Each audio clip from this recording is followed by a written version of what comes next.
Supreme court के एक फैसले ने प्राइवेट कंपनियों में काम करने वाले लाखों लोगों की टेंशन दूर कर दी है। उनका रिटायरमेंट प्लान अब पहले से कई गुना बेहतर होगा।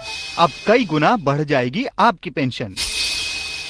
रिटायरमेंट के बाद भी जिंदगी होगी शानदार। रिटायरमेंट के आखिरी साल की सैलरी के आधार पर पेंशन मिलेगी। कोर्ट ने इस मामले में ईपीएफओ की याचिका को खारिज कर दिया है।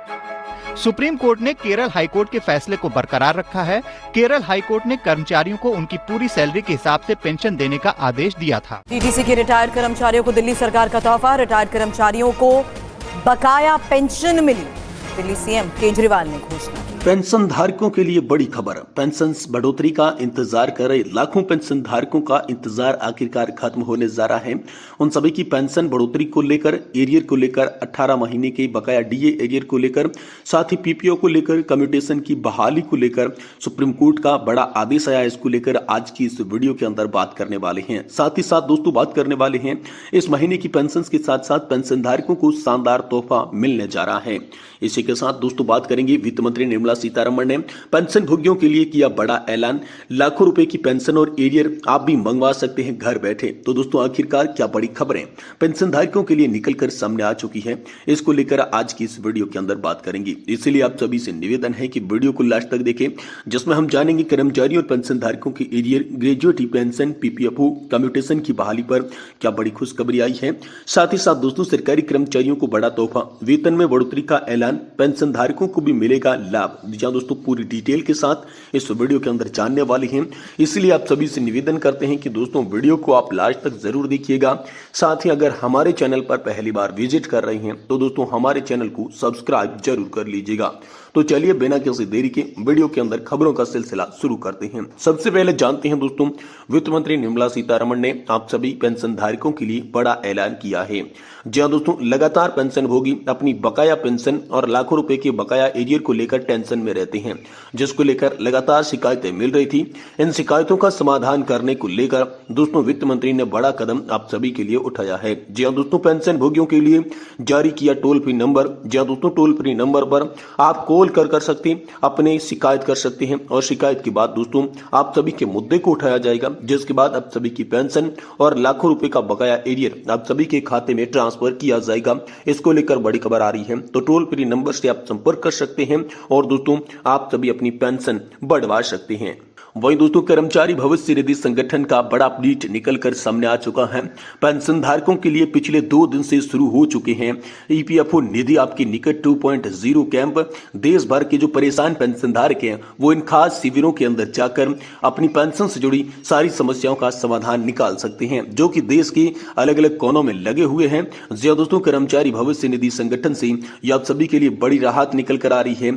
देश भर के सभी जिला मुख्यालयों के अलावा जो तय स्थान है वहां पर दोस्तों यहां पर जो है शिविर लगने वाले हैं। ईपीएफओ ने इसके लिए पूरी लिस्ट जारी कर दी है, जहां पर जो है पेंशनर्स अपनी समस्याओं का पिटारा खोल सकते हैं। ईपीएफओ ने बुजुर्ग पेंशन धारकों की प्रॉब्लम को सॉल्व करने के लिए निधि आपके निकट 2.0 कार्यक्रम शुरू किया है, जिसके तहत आप दोस्तों निधि आपके निकट 2.0 कैंप में पहुंच सकते हैं और ईपीएफओ की तमाम सेवाओं का लाभ ले सकते हैं। और अधिक जानकारी के लिए दोस्तों आप ईपीएफओ की आधिकारिक वेबसाइट पर भी जा सकते हैं। वहीं दोस्तों आप सभी के लिए बड़ी खुशखबरी है, इस महीने की पेंशन के साथ साथ आप सभी के लिए शानदार तोहफा जारी कर दिया जा चुका है। आप सभी को भी मिलेंगी दोस्तों अनेक लाभ। जी हां दोस्तों इसको लेकर 65 साल की उम्र से ही पेंशन धारक जो है वो पॉलिसी खरीद सकते हैं। सेवानिवृत्ति कर्मचारियों को हाईकोर्ट से बड़ी राहत मिली है। इलाहाबाद हाईकोर्ट ने पेंशन धारकों को खुशखबरी दी है। वहीं हिमाचल प्रदेश की हाईकोर्ट से भी आप सभी को शानदार तोहफा मिला है। वहीं कर्मचारी भविष्य निधि संगठन ने पीएफ खाता धारकों को राहत दे दी है। और दोस्तों सीएचजीएस के यहाँ पर जो है कर्मचारी लाभार्थियों को 90 दिन के भीतर महत्वपूर्ण काम करना होगा, जिसके बाद एचडीएफसी बैंक के सीनियर सिटीजन को भी तोहफा मिला है। और इस महीने की पेंशन जो है वो आप सभी के खाते में दोस्तों 25 तारीख को ट्रांसफर कर दी जाएगी। इसको लेकर भी बड़ी खबर आ रही है। तो चलिए अब जानते हैं कि आखिरकार कर्मचारियों और पेंशन धारकों की एरियर, ग्रेजुएटी, पीपीएफओ पेंशन और कम्यूटेशन की बहाली 11 साल पर होगी। इसको लेकर क्या बड़ी खुशखबरी आप सभी के लिए सामने आ रही है, इसके बारे में बात करते हैं। लेकिन आपसे निवेदन रहेगा कि दोस्तों वीडियो को आप लास्ट तक देखेंगे देखेंगे तो ही आपको संपूर्ण जानकारी जो है वो समझ में आ पाएगी। देखिए, कर्मचारियों और पेंशन धारकों के लिए एरियर पेंशन को लेकर 5 बड़ी खबरें आ चुकी हैं, जो कि हर कर्मचारी और पेंशन भोगी को जानना बेहद जरूरी है। तो चलिए खबर हम जान लेते हैं, जिसमें सुप्रीम कोर्ट का फैसला, इलाहाबाद हाई कोर्ट का जो फैसला है जिसमें पूरा मामला क्या था वो भी बता दिया जा चुका है।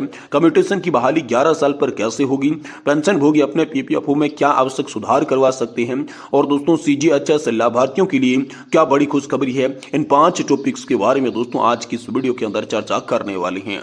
सबसे पहले दोस्तों बात करते हैं, सुप्रीम कोर्ट का बड़ा फैसला आप सभी के लिए निकल कर आ चुका है। सुप्रीम कोर्ट ने हाल ही में दिए गए फैसले में कहा है कि सीआरपीएफ के नियमों के तहत अनिवार्य सेवानिवृत्ति देना सीआरपीएफ अधिनियम 1949 के तहत बल पर अनुशासनात्मक नियंत्रण बनाए रखने के उद्देश्य से वैध है।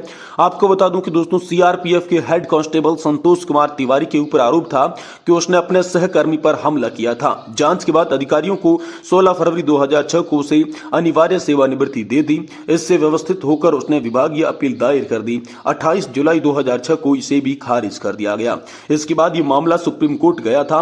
सुप्रीम कोर्ट ने भी याचिकाकर्ता को दोषी ठहराते हुए अनिवार्य सेवानिवृत्ति को बरकरार रखा। सुप्रीम कोर्ट ने कहा कि यदि सरकार ऐसा नियम बनाती है जो कि दंड के रूप से अनिवार्य सेवानिवृत्ति हो तो यह नियम वैध माना जाएगा। वहीं दोस्तों इलाहाबाद हाईकोर्ट का बड़ा फैसला आप सभी के लिए आ चुका है। इलाहाबाद हाईकोर्ट ने महत्वपूर्ण फैसला दिया, जिसमें कोर्ट ने कहा कि ग्रेजुएटी का हक रिटायरमेंट की उम्र पर नहीं बल्कि सेवा काल के आधार पर तय होता है। तो आखिरकार इलाहाबाद हाईकोर्ट ने जो फैसला दिया उसमें पूरा मामला क्या था, तो दोस्तों आप लोगों को बता दूं कि याचिकाकर्ता एक सहायता प्राप्त इंटरमीडिएट कॉलेज के शिक्षक थे, जो कि 57 वर्ष की आयु से सेवा में सेवानिवृत्त होने का विकल्प चुना था।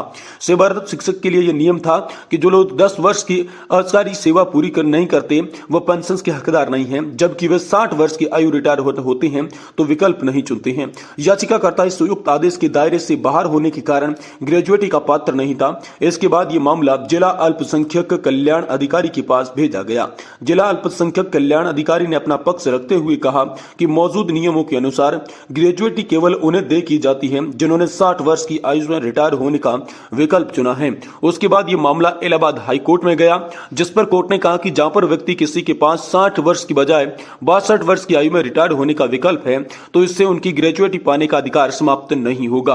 कोर्ट ने कहा कि कर्मचारियों को यहाँ पर ग्रेजुएटी की सेवा में वर्तमान नंबर आधार पर अर्जित की जाती है, न कि रिटायरमेंट की उम्र के आधार पर।